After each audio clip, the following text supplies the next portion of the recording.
Au nom du Père et du Fils et du Saint-Esprit.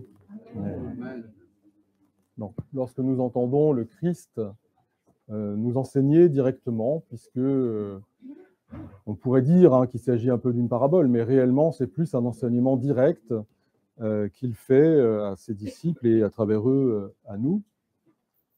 Donc évidemment, le contenu de cet enseignement nous préoccupe, mais bon, on sait également que nous arrivons au jour où nous allons devoir commencer les efforts du carême, c'est-à-dire que nous allons arrêter la viande et que nous allons commencer à être un peu attentifs à notre façon de nous comporter justement vis-à-vis de Dieu et vis-à-vis de notre prochain, celui que le Christ appelle le plus petit d'entre mes frères.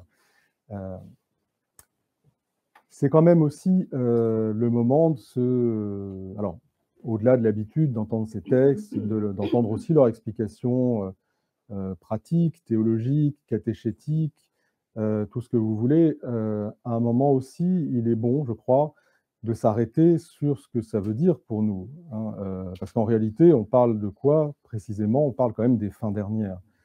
C'est-à-dire quand même un peu plus crûment de ce qui va se passer une fois que nous serons morts. Puisque quand même, notre foi, celle que nous héritons finalement du Christ et à travers lui, par les pères jusqu'ici, parce que nous les croyons, nous leur faisons confiance, nous avons confiance dans leur témoignage, dans la parole qu'ils nous portent aujourd'hui, dans ce qu'ils ont vu et qu'ils nous racontent, eh bien, nous pensons que nous allons avoir peut-être la chance immense que notre vie ne soit pas à terme, une fois mort, où on sombre dans l'oubli, ou pire, ou on ne sait quoi, mais on a cet espoir quand même que nous allons continuer à vivre, et dans l'objectif que cette vie qui va nous être donnée, maintenue, nous conduise avec la résurrection à vivre avec notre Père, en fait, avec celui qui nous a engendré, notre vraie famille, c'est-à-dire le Père créateur de toutes choses. C'est pour ça qu'on entend dire Fils de l'homme. Cette filiation est importante. Nous allons pouvoir avoir la plénitude de cette conscience que nous sommes engendrés, nous sommes les fils par adoption par le Christ de Dieu créateur, et nous espérons pouvoir vivre avec lui. C'est le sujet qui est abordé là, alors évidemment avec une certaine gravité, parce que le Christ le dit, ce n'est pas quelque chose qui est acquis, pas quelque chose qui coule de source à partir du moment où nous sommes baptisés et puis que nous venons à l'église. Bon, voilà, comme sur des rails, nous savons que tranquillement, nous allons gentiment vers la vie éternelle, quoi que nous fassions. Ce n'est pas tout à fait ce qui nous est décrit précisément là. Alors, on le commande tous les ans, donc vous connaissez évidemment très très bien tous les détails, tout ce qu'on peut en dire depuis le temps. Évidemment, le choix qui est fait, c'est un choix, on va dire, judiciaire. On nous évoque les choses sous la forme d'un jugement, donc avec quelque chose qui ressemble, et peut-être même d'ailleurs le prototype de tous les tribunaux du monde, qui nous est présenté comme ça, comme une sorte de fresque, avec le fameux fleuve de feu qui descend du Christ, et puis à gauche et à droite, ceux qui sont triés. Vous connaissez parce qu'on les voit beaucoup, notamment en Roumanie, sur l'extérieur des monastères, comme à Voronezh. C'est quelque chose qui est fait pour frapper et pour nous interpeller. Alors, évidemment, premier enseignement, mais ça nous le savons, mais enfin, on nous invite quand même à y réfléchir, à en prendre conscience. Les temps ont une fin. L'histoire va s'arrêter un jour. C'est-à-dire que Dieu qui nous donne du temps, et c'est ça l'histoire, pour répondre finalement à son amour inconditionnel qu'il nous envoie. Bon, il se dit, peut-être l'homme a besoin, dans sa liberté, d'attendre, de considérer mon offre, et un jour, il va m'aimer, il va me répondre. Eh bien, cette offre, elle est quand même à durée limitée. Alors, certes, je pense qu'il y a du temps quand même, mais elle est à durée limitée, c'est-à-dire qu'à un moment donné, les choses prennent fin, l'histoire s'arrête, et les gens sont évalués en fonction de la réponse qu'ils ont apportée, et là où ils en sont vis-à-vis de cet amour que Dieu leur a donné. Donc c'est de ça qu'il s'agit. Donc qu'arrivera-t-il? Eh bien effectivement, cette sorte d'évaluation, quelque part, enfin, nous est présentée sous cette forme-là, un peu comme si Dieu faisait en fait un constat. Et c'est là la chose intéressante quand même à voir. Évidemment, pour que l'homme prête attention quand même à lui-même, et à l'amour que Dieu lui porte et à son attitude, à la réponse qu'il va y apporter, on essaye un peu de le choquer. Donc il y a cette icône finalement que le Christ nous dépeint verbalement, qui est faite pour nous secouer, pour nous initier à cette réalité, et elle va effectivement être répandue, et donc on essaye un peu de générer dans l'homme la crainte de cela, la crainte de Dieu, de se dire attention, il y a un vrai danger, c'est-à-dire que je peux être perdu définitivement, je peux ne pas avoir accès à cette vie éternelle. Alors c'est pas fait pour engendrer une sorte de dépendance, de soumission ou de crainte. Ce serait idiot parce que bon, on n'apprend pas, on n'aime pas quelqu'un parce qu'on a peur de lui. On ne se soumet pas. Enfin, si on est soumis à cela par l'autorité, par la contrainte, ce n'est pas authentique. C'est pas fait pour ça. Je dirais que c'est fait pour nous inciter à prendre en compte le sérieux, la gravité, et puis nous recentrer sur cet objectif. Attention, notre vie, toute vie a un terme, et pour aller à la vie éternelle, c'est pas gagné. Donc il va falloir être attentif à ce que le Christ nous dit, ce que le Christ attend de nous. Ça, c'est fait pour nous inciter vraiment à prendre cette conscience. Mais bien sûr, il s'agit encore une fois non pas d'une dimension purement judiciaire avec le péché, la punition, une évaluation complète d'un comportement comme Dieu se posant comme vraiment un juge et faisant le procès de l'homme.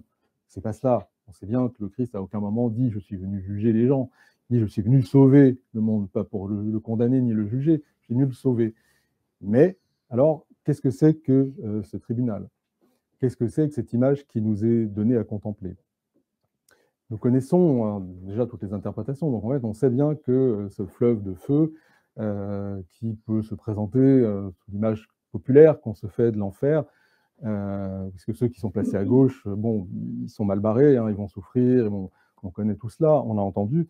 En réalité, ça n'a rien de maléfique ni rien, c'est l'amour de Dieu. Ce fleuve d'amour qui coule du cœur du Christ, du cœur de Dieu, et qui nous inonde tous. Pour comprendre un peu de quoi il s'agit, la plus bonne, je pense, la plus simple, la plus directe des allégories qui nous est donnée, l'est depuis bien longtemps par notre père parmi les saints, Antoine le Grand. Et il nous dit la chose suivante, vraiment facile à comprendre pour tout le monde. Imaginons le soleil.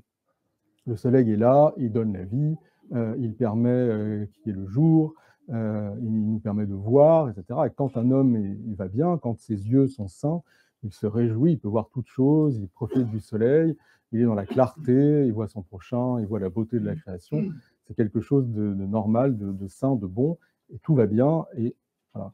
Quand l'homme a des maladies aux yeux, qu'il en est privé de la vue, ou que quelque chose ne va pas, ou qu'il est ultra sensible, ou qu'il y a quelque chose, évidemment, la lumière du jour, lui, est une souffrance épouvantable. Ça le brûle, ça le gêne, ça l'empêche de voir, ça lui crée de la souffrance. Alors, on se rend bien compte que le soleil est pour rien dans tout ça. Le soleil, il éclaire tout le monde, il donne la vie avec abondance, mais ce qui va dépendre, c'est que certains seront en état de profiter de cette lumière, et d'autres, cette lumière va les faire souffrir, parce qu'ils, justement, ils ne sont pas en état, qu'ils sont dans la maladie, hein, vous comprenez bien, le péché, etc., tout ça qui est décrit.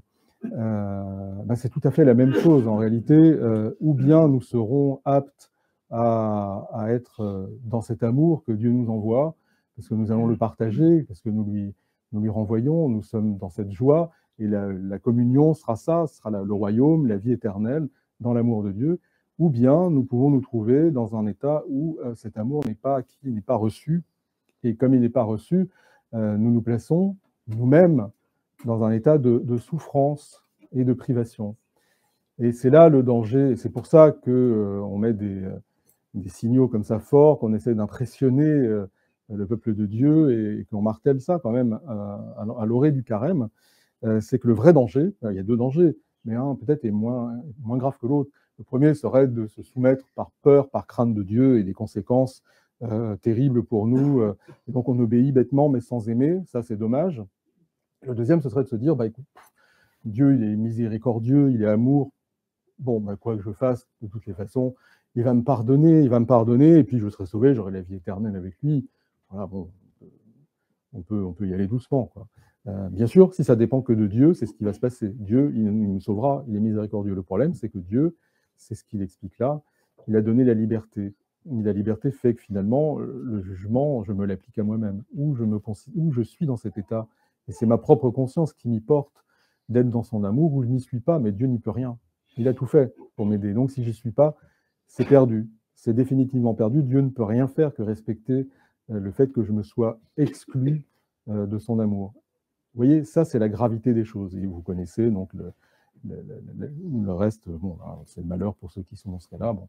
Et c'est cette chose-là, quand même, qui est importante. Le vrai danger pour nous, c'est de s'endormir et de se dire mais Dieu est tellement bon, après tout, je n'ai pas besoin de faire grand-chose. Je viens à l'église, je fais ce qu'il faut de temps en temps, j'aurai cette vie éternelle. Non, c'est pas si simple. Alors, je ne vais pas redévelopper ce que vous savez tous abondamment, c'est-à-dire qu'évidemment, pour se trouver notamment dans cet état d'amour, eh bien, le Christ a donné la notice depuis bien longtemps. Il faut tout simplement l'aimer au point de le voir dans chacun de nos frères humains. Et comme nous voyons le Christ dans notre prochain et que nous l'aimons, nous adoptons ce comportement qu'est l'amour en faisant tout ce qu'il faut pour prendre soin du Christ dans le prochain. Donc, nous l'accueillons, nous le nourrissons, nous le visitons, nous prenons soin de lui, nous le soignons, nous l'habillons. Voilà, toutes ces choses permettent effectivement d'être dans une relation réelle. C'est-à-dire, on n'est pas dans du conceptuel, on n'est pas dans quelque chose d'une sorte de théologie abstraite ou d'idéologie, c'est pas ça du tout. On nous demande d'être sincère, on nous demande d'être vrai, c'est-à-dire que nous croyons vraiment qu'il y a un Dieu et nous rentrons vraiment dans l'amour de ce Dieu. Et une des manières les plus fiables de se rendre compte que nous aimons vraiment Dieu, c'est d'aimer notre prochain, parce qu'il y est. Donc, du coup, nous manifestons comme une sorte de liturgie. Donc, nous rentrons dans quelque chose de sincère par rapport à cela. Et ça nous permet d'espérer être dans ce lien d'amour avec Dieu, puisque nous aimons, nous sommes aimés et nous aimons en retour et nous entretenons cela. Vous voyez, c'est ça notre vie et le laboratoire de cela. Et puis il y a un autre sens, peut-être un peu moins évident, qui est plutôt développé par les pères de l'Église, mais qui nous sert, parce que même si il est mystique, on peut, je crois, le comprendre très simplement. Je vous ai dit au début de mon propos qu'en réalité, il était important de se considérer dans cette filiation avec Dieu, Père de toutes choses, Dieu créateur. Dieu est mon Père, je suis son Fils, parce que je suis adopté comme ça à travers le Christ, dont je suis membre du corps, comme tout baptisé. Et finalement, que va-t-il se passer au jugement, ce qu'on appelle le jugement, c'est-à-dire le moment où on se retrouve face à Dieu, pour voir si oui ou non cette relation d'amour elle est réelle, est-ce qu'elle est sincère. Finalement, c'est ça. Est-ce que c'est bidon? Est-ce que j'ai tout raté? Ou est-ce que je suis vraiment dans une relation d'amour avec mon Dieu, avec tous les critères pour l'évaluer? Qu'est-ce qu'il va faire Dieu? Il ne va pas me demander ce que j'ai cru, les livres que j'ai lus théologiquement, ce genre de choses. Hein. C'est pas ça qu'il va me demander. Qu'est-ce qu'il fait? Il regarde.